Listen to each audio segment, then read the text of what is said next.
causing the bulk of the move, this small move as it is, in terms of yields just ticking higher. It really is coming on the better than expected economic data.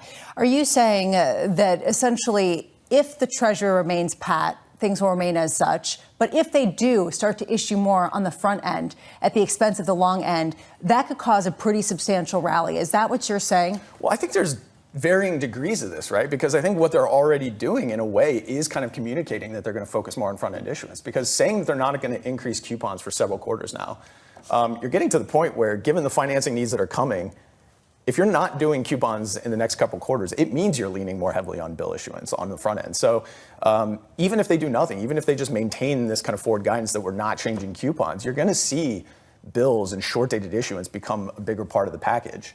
Just naturally. So I think what markets wanted to see was something less passive and a little more active, where Treasury is actually saying, no, we are doing this, we're shifting, we're going to use these buybacks more like a QE program to really push down on yields, to push down the curve. But that's not what we got today. We've gotten a taste of the summer of the pain trade. The idea that all of the consensus bets in the first half of the year were challenged over the past couple of days. The idea that you could short the dollar, long the euro, the idea that long rates were going to keep rising, the idea that Europe would keep outperforming over the United States.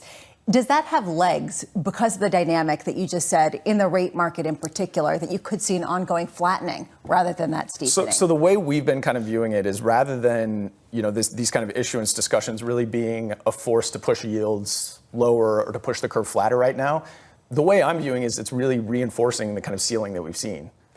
As we've seen basically since April, really the whole year, anytime 30-year yields have surpassed 5%, they very quickly trade back down. Within a session or two, they're back down below 30. So we're getting this really kind of range-bound trading. And I think having this discussion around WAM and knowing that the Fed, knowing that the Treasury seems to be focusing more on front-end issuance, even if it's just passively, I think that's enough to keep this kind of soft ceiling on yields, and that's probably reinforcing the top end of the range that we've been trading in. Now, if they go more active, if they really start to communicate a little bit more, that's where we start to see the downward pressure and really breaking out of the bottom side of those ranges. Second quarter GDP out just moments ago comes in at an upside surprise of 3%. The estimate in our survey was 2.6. Mike McKee still standing by.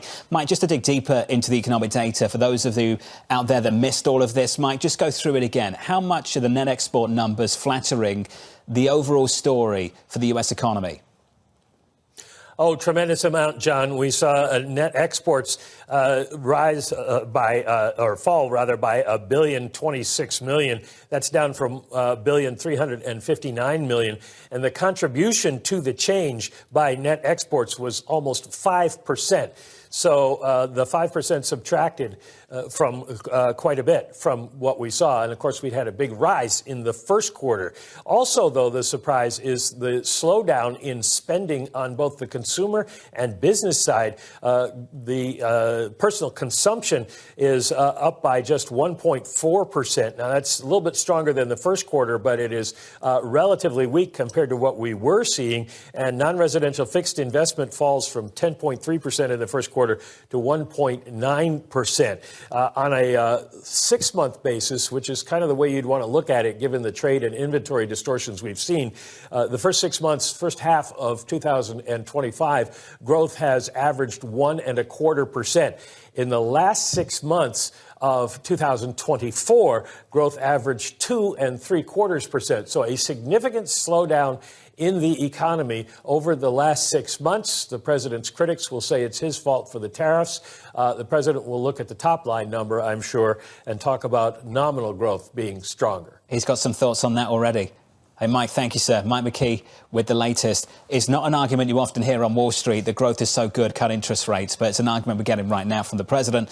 Second quarter GDP just out, 3%, way better than expected. Too late, Chairman Powell must now lower the rate. No inflation, let people buy and refinance their homes. There is this theory coming out of the White House that sovereign risk, developed market sovereign risk, should be equated to credit risk, where the higher the rating of a country, not a company, should get a lower benchmark borrowing rate akin to the likes of Microsoft or Apple or Johnson, one of these major companies that have lower borrowing costs relative to their peers. That is not the way traditionally it has been viewed. It traditionally has been viewed as a rate for developed markets tied to inflation and growth that should be higher with faster growth. And yet, it's a sort of unconventional take on the economics of today. Blake, final question. How much of a snooze is this meeting going to be today? I don't have high hopes, let's be honest. We're watching to see if there's any dissents, but, how exciting can that really be? I'll make it easy for you and leave it there. Blake Gwynn of RBC. Blake, thank you, sir. Appreciate it. That decision coming up later on this afternoon, the news conference at 2:30. Are we going to try and make it exciting later this afternoon? Make it exciting. It just inherently has such drama and excitement. We could just keep repeating that clip of Donald Trump and Jay Powell with their hard hats on and just say, $3.1 billion. I don't see that anywhere. I don't think so. We just replay that over and over. It's a fantastic impersonation you've got going there. I'm really doing really well today. People want to hear you sing again, too. Let's move on. You missed that from earlier on this morning. Let's get you an update on stories elsewhere this morning with your Bloomberg Brief. Here's Yahira. Hey, Yahira. Hi, John. President Donald Trump says India will pay a tariff of 25% starting on Friday. In a post on Truth Social, he wrote, "While India is our friend, we have done relatively little business with them because their tariffs are far too high." Trump also suggesting he would add an additional penalty due to India buying Russian oil. Meanwhile, Palo Alto Networks agreed to buy Israeli firm CyberArk for $25 billion in cash and stock. The deal gives Palo Alto a suite of identity security tools which help users determine who should have access rights within an organization, according to the statement. And Kraft Heinz reported sales and profit that topped estimates. Second quarter organic revenue fell 2%, less than the 2.8% drop that analysts had expected. The packaged foods giant reiterated its outlook, pointing to progress in winning over inflation-wary shoppers. Shares are up 0.5%. That's your Bloomberg Brief. John? Yahira, thank you. Thanks for this morning. Up next on the programme, we'll set you up for the day ahead. Plus, we'll catch up with Claudia Sam of New Century Advisors on potential dissent on the FOMC. From New York, you're watching Bloomberg TV.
I'm Alex Rodriguez. And I'm Jason Kelly. And we're back with more episodes of our show, The Deal. The theme of this season, On the Road.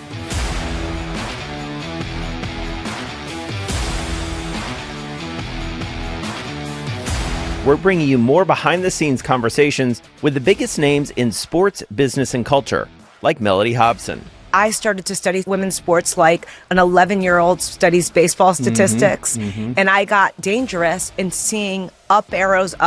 Susie Wolf. When you're competing, you're not thinking about any fear or any worries of what could happen. Josh Harris. You can't do a good deal with a bad person. Jay Batt. At the end of the day, there's never been a better time to be a student athlete. And more. Stay tuned.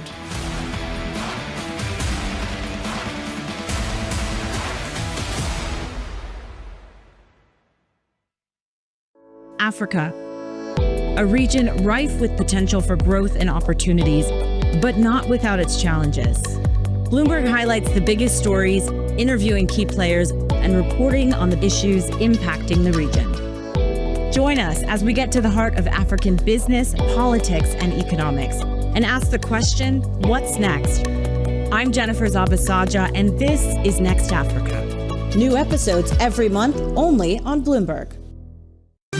Good morning. This is Bloomberg Surveillance. Welcome back to the opening trade. Watch Bloomberg Tech. This is the Asia Trade.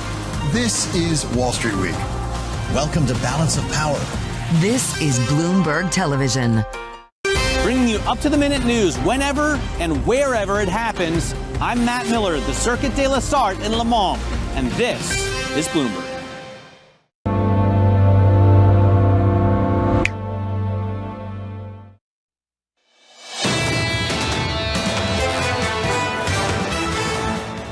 I think the policy rate's a little bit high for the current environment, and so I do think that the